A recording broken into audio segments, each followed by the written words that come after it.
So we do have a mutual friend that approached Dave about the rapture and talked to you about this, Dave, right? That is correct. Okay. And it's coming up. What day is this recording? Hold on just a second. Before you do that, can I ask real quick, what was the context that this was brought up to you? Was it just like, anyway, I think we could make a change here. And oh, by the way, did you see this? It is on his heart to evangelize. Okay. And he is pretty vocal with that. And this is part of his feeling that he needs people, because he believes this right now, which, Sure, we all have those things. And can the record reflect we all know this individual, and if he finds out that I told him I will probably mention this on the podcast. Okay. So we're good. We all like this individual. No. Yes. I would disagree wholeheartedly with the theology of the rapture stuff, but we like him. But did he share this thing with you specifically? We like him a lot. Oh, okay. Yeah. Nice. By the way, I guarantee you it's cloudy wherever he is right now, and it's cold, but he's got a tank top on because the sun is out somewhere. Yeah. And dolphin shorts. You're talking about the person who shared this. Yes. All right. Are we Sun's ready? out, guns out. Okay. Here we go. He's bringing it. Keep getting more mind-blowing as we go on, so let's just get to it.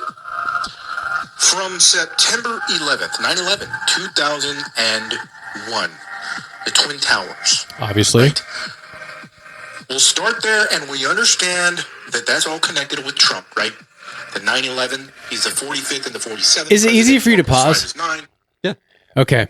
We all understand that, There's right? so many assumptions, like right from the beginning, that are unverifiable that you have to believe in order for the rest of the video to be believable. Okay, so first of all, okay. Obviously, we start with September 11th. When we're talking about the rapture, which I would argue is not in the Bible, but even if it was in the Bible, the fact that it's like, obviously we start with September 11th is Yeah, weird. and there was some other sub video that had something to do with the calendar or the alignment of the Hey, try to keep up, okay? The I'm alignment sorry. of the constellations Yeah, that that makes Put it more there. sense.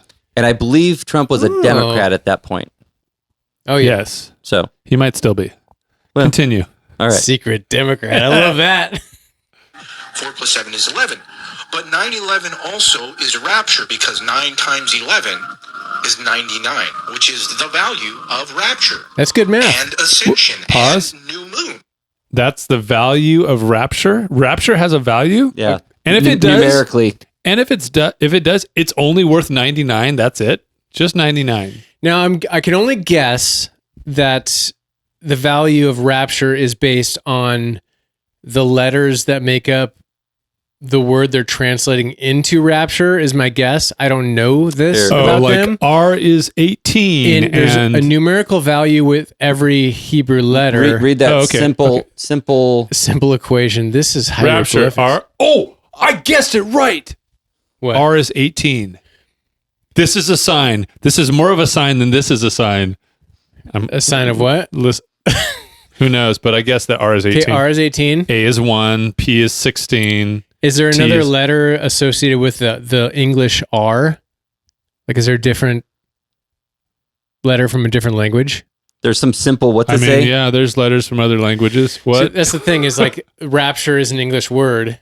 Right. And if they're associating numbers with it, they're already off base. Oh, you think God didn't know English was going to be written? In Hebrew, words, letters have, forgive me for fucking this up, people who actually know Hebrew, but there are numbers that are associated with letters, which is why all this numerology stuff never ceases to exist, because they're actually the letter 666 or the number of the beast 666 associated with Nero in the original language you can get to 666 or 667 depending on the translation.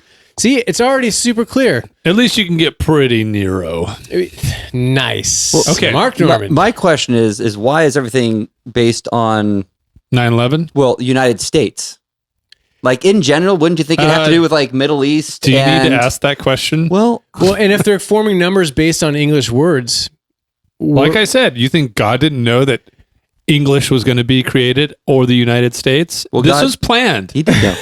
This is planned. you know what? I love this. This is like we're in Fox News where you're taking the other side. Here we go. Feast of Trumpets, because no man knows the day and the hour, because we're looking for the new moon. And that's when the Feast of Trumpets begins. That day and Hold hour on. knoweth no man. What's the Feast of Trumpets? That sounds disgusting. Well, it has Trump in the name, so it is. Oh, Sorry. Feast of Trump. Yes. This part is going over how no one will know, no man will Right. know, but basically, But women know. Woman could know. So the new moon is the trigger. Which is why Caroline Levitt is going to reveal it. We just have a new moon. So We have a new moon. We have a new moon. I'm sorry, individual. We're making light of this, but I actually love this. I never stop loving this stuff. So what's the date they came with? What date is it right now? What We're recording. It's September 9th. Yeah, today's 9/9. And somewhere between 9/9. Can you imagine if it was 2009 99 or and 25. 1999. or So by the math, either it's somewhere between September 23rd and 22nd and 24th or 5th. So they're going with the 23rd as rapture date. okay? 23rd. So technically, they're not claiming a day or an hour. They have a little wiggle room. They so do. they're not violating that scripture, Correct. which is nice. But as soon as there's a new moon, it doesn't matter because apparently that changes things. So even if you declare a day and time, the new moon wipes that out because it changes the so day. we have to start the calculation over again. Something like that. Speaking of wiggle room, I heard you say something different, and it immediately made me think: is what black people give white people who try to be rappers and fail terribly? Do they give them wiggle room? Let's go to our our white guy black correspondent, Dave Ritchie. Is this factually correct? Is that how that works? I think that might be how it works. As long as you keep the R soft, I think it's correct. Soft Just- R's. They They're our give them friends. they give them a little wiggle room. Maybe not even an R at all, just straight wigga. That's what I said. Wiggle room. Aren't those witches? Okay. Yep. They're white could- male witches with dreadlocks and cornrows. Wicca. Wicca. That's what you're thinking. That's what I was thinking. Everyone gets those two mixed up. Yeah. I know, I do. Especially on the street. They look the same. That's my speech impediment. All right. No, not the angels of heaven, but my Father only. The infamous Matthew 24, verse 36. Infamous. And this is 100% about the rapture. You know, some people out there are like, no, that's about, no, this is about the rapture. Now, Because he said so. Some people are like, no, it's about nothing, and he lists nothing. Most would say it's about the destruction of the temple that happened in AD 70, and it's very apocalyptic. I actually pulled up, it's a crazy apocalyptic imagery. And Daniel is mentioned in Matthew 24. And so that's why people connect these things, because Daniel is super apocalyptic with some of its prophetic stuff. But ultimately, I don't know. Well, and you had Do a your point math. that you had mentioned earlier about the verses in the Bible. Yeah, they use verses. No, has he done it? yeah. He hasn't done it yet. Oh, right. And maybe we won't get there, but he uses verses as part of his math equation, but there were no verses in the original text. Oh, you think God didn't know there was going to be verses? He knew. watch this. It's 24, It works. 36. Just keeps working. Plus, what do we do here on this channel? It's about mirrors It's and math. reflections. So add this number to its reflection. Why wouldn't you? 3, 4, 2. Are you ready for this? This is the rapture verse. It equals 8778. Which was 9/11. Mike, drop. Wait, what was? That was 9/11. The That's amount how of days that it's been since 9/11. to the 20th. To the 23rd or whatever. Yeah, which makes sense. Why not just choose that arbitrarily? Well, I will just submit 88 reasons the rapture will happen in 1988, and I will also submit the sequel, 89 reasons the rapture will happen in 1989 when 88 didn't happen. I'm going to submit Jay-Z's 99 problems. I love it. Numbers. You got an And you're album one with of numbers in it? Yeah. I will submit the Pumpkin Song 1979, which was the year after my birth, which is obvious how that ties into the rapture, right? Yep. 3 Doors Down. But, yeah. We'll circle back. Maybe we won't be here. Actually, you guys will be gone. I'll still be here. Let's just be honest. Yeah, well, I'll be here repenting like crazy and gearing up for the tribulation. Yeah. You can borrow our trailer. Yeah, they won't be needing it. No. And the other reason I think why the 23rd is a date, it's not in this video, it was another video that he sent over. There is supposedly going to be a peace treaty that is being signed, and one of the starts of, I guess you get raptured, in his beliefs, you get raptured, but then the peace treaty starts the peace part, and that's when the Antichrist comes, starts all of his stuff. 3.5 years, 7 years total. And I believe that's in Daniel, where there is like peace something, or maybe there's also Ezekiel. I can't remember. Like there's a couple different passages that they link together where there is like a peace treaty, but it's fake, and that's There's never been peace treaties before. This is the first one. But yeah. So, how much? I mean, this is the deepest level of confirmation. We kind of grew up in this. Yeah, but this is the deepest level of confirmation bias. But was there a time where you like were into it and like you really believed it? I don't know if I actually read the Left Behind series. They were at my house though, and they weren't frowned upon. Between that and like a Frank Peretti's This Present Darkness, that kind of stuff, which maybe that one I don't have a problem with. I've watched Constantine. But love that movie. This was never a theme in my household. Like I didn't grow up where it was, Jesus, Santa Claus. Better watch out. Better not cry. Tribulation is coming and you're gonna probably die. Unless you believe in Jesus and get raptured. But in all actuality, let's say this is the truth. Let's say it's somehow he's decoded. He's decoded all the numbers. Decoded all the numbers. This is when it's happening. Yeah. And we find out, obviously. Yeah. And we'll find out if we're part of the gang or not. Right. I mean, I feel like I would know I would be part of it, but maybe not. Yeah. So in general, I'm like, whether this is right or not, I don't really care. So which part of it, which part of your life leaves it open to maybe not? I don't know. I guess you're not actually saved. What is that? I'm saved and I'm a believer. Therefore, the grain of the mustard seed, right? I should be good. But if I'm left behind, then I got some explaining to do, I guess.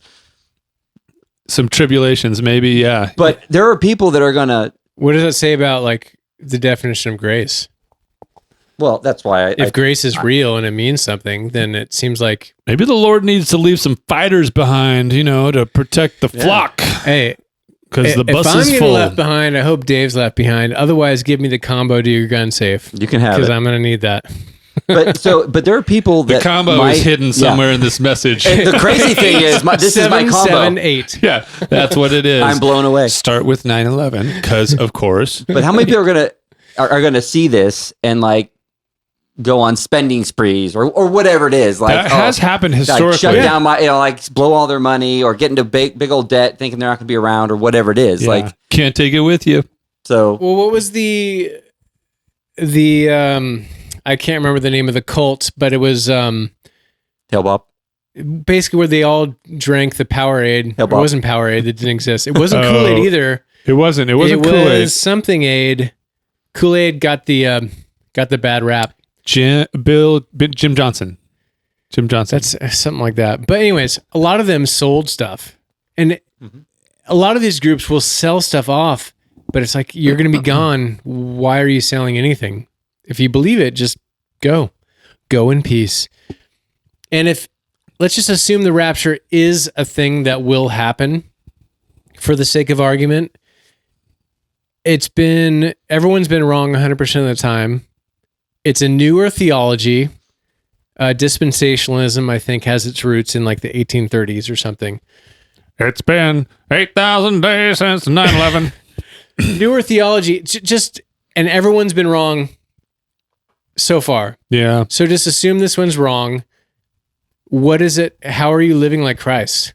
How are you treating people right now? If you're going to have escapist mentality, yes, it might cause you to evangelize more, but I'd prefer that you just live more like Jesus and let the rapture come when it may. And I'll be here to give you a hug after the 23rd or 24th or whatever, because if not, this will be an incredible timestamp. Well, is there a version of this where the rapture happens, but people, like with the rapture, we don't know that people are raptured? Like, so the raptured people probably know, but the people that aren't raptured, will they know that people are missing?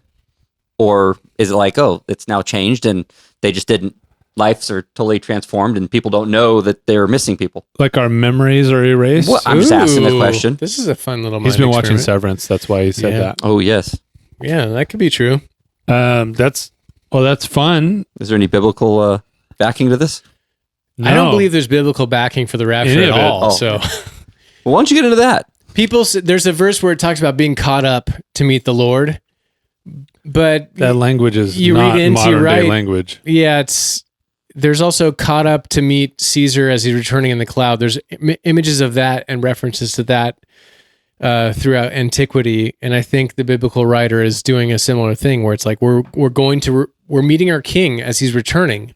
We're not going somewhere else. And so, if anything, there's second coming, and resurrection, not rapture. And you can be caught up in lots of things. Tomfoolery, caught up in the moment. Maybe it's all digital and you just caught up in the cloud. Well, that's another big one, is the mark. The mark is apparently, the digital mark is a big deal. Oh yeah, your barcode. I've heard people at our church talk about how they're not comfortable with us putting QR codes up to be able to sign up for things. We're not a heavy rapture. We're not a dispensationalist church. No. Obviously, being a centered set church, we're going to have some dispensational types peppered in. Trickling in there. Yeah. But yeah, maybe this is why we still need more volunteers. Well, the first trial run of implanted PayPal or whatever it is running. Pay by tapping your palm or fist or whatever it is. I think a lot of this... I get that put on my balls. Stemmed... You be teabagging to pay? Hold on here. But he's got to pull them out of the pouch because we are sponsored by... Ball pouch. The best underwear for your... We are sponsored by it. Thinking, I think I just imagine it was some sort of kangaroo metaphor for these ball pouch boxers. Dude, kangaroos are aliens. They are aliens. What anyone says, they're so weird. Ripped. They're ripped. They want to fight like a human. They want to fight like Conor McGregor. I love those videos. Squaring up. Dudes squaring off against kangaroos. Yeah. It's so good. The one where he's holding the dog. Oh my God. My brain almost... it's got to hold that dog in like a headlock, right? Yeah, it goes up and punches the kangaroo. He sees the guy square up and then he drops the dog. The kangaroo, I'm gendering it, a he, because only boys like to fight. I love how he just drops the dog and is like, all right, let's fucking go. And he's got veins. Yeah. He's the kangaroo's all veiny. My brain doesn't know what to do with it. It's like, this isn't real. And this was before AI could do this stuff. But its face when that dude hits him right in the mouth is like, what the fuck? How dare you? Anyway, we can put a button on this, but I think growing up... Was it important in your family? The rapture, we were swimming in those waters. They were not emphasizing it's coming around the corner, but it was very much there, like Left Behind. I read multiple of those books, and I think it's just not just our family, but modern or like that era. It was hot. It was hot today, for a minute. You're just taught like chapters and verses. You're taught to memorize Bible verses, and there's sword drills where they name a verse. And you want to get there the quickest as a youth. Sword drills, Bible drills, like That's open not the Bible. Bad, though. Why is that? How's that associated? Well, it teaches kids that like it sort of builds in this thing where it's like, oh, this verse is just as important as that verse. And we memorize verses, and you memorize verses absent of context. And, which isn't always bad. Not necessarily. I would say it's always bad. It's always bad when leaders and people in positions of authority use out of context stuff to further their ministry or control people, control behaviors, or I'm not saying that I'm not saying you can't use. I'm not saying that can't be bad. It can be bad for sure, but you're saying it's not always there bad. Are innocuous verses that taken out of context could still be valuable to you and good to memorize and like useful and helpful. So did you need to know exactly what David was going through when you remember a psalm and it encourages you in a moment? No, that's okay. No. You can take it out of context, and some of them can apply universally. Yes. They're not so specific. But I think individual Bible memorization is overall it's probably if you're going to use it devotionally and contemplate stuff for your life, yes.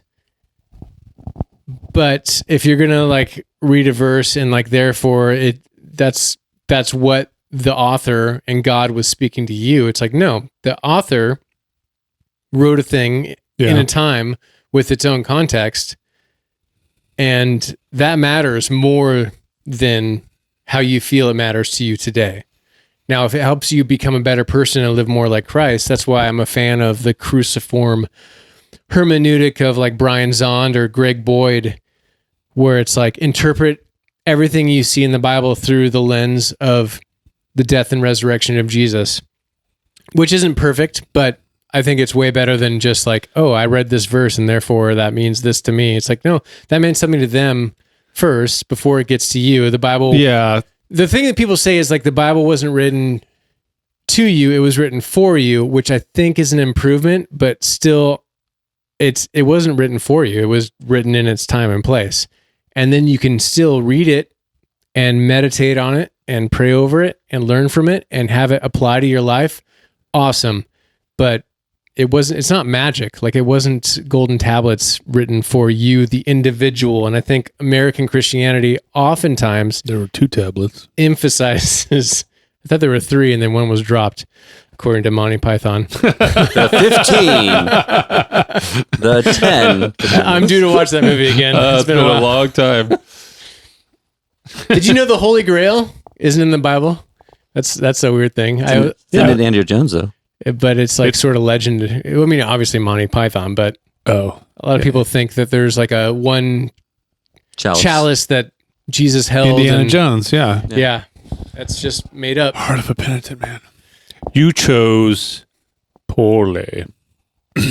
I love that meme. But he actually didn't. No, well, he didn't, but the other guy did when he chose poorly. He selected the fancy one. Yeah. Anyways, the king. I'm done shitting on that stuff. I don't think there's a problem with memorizing. I don't think you have a problem with memorizing. No.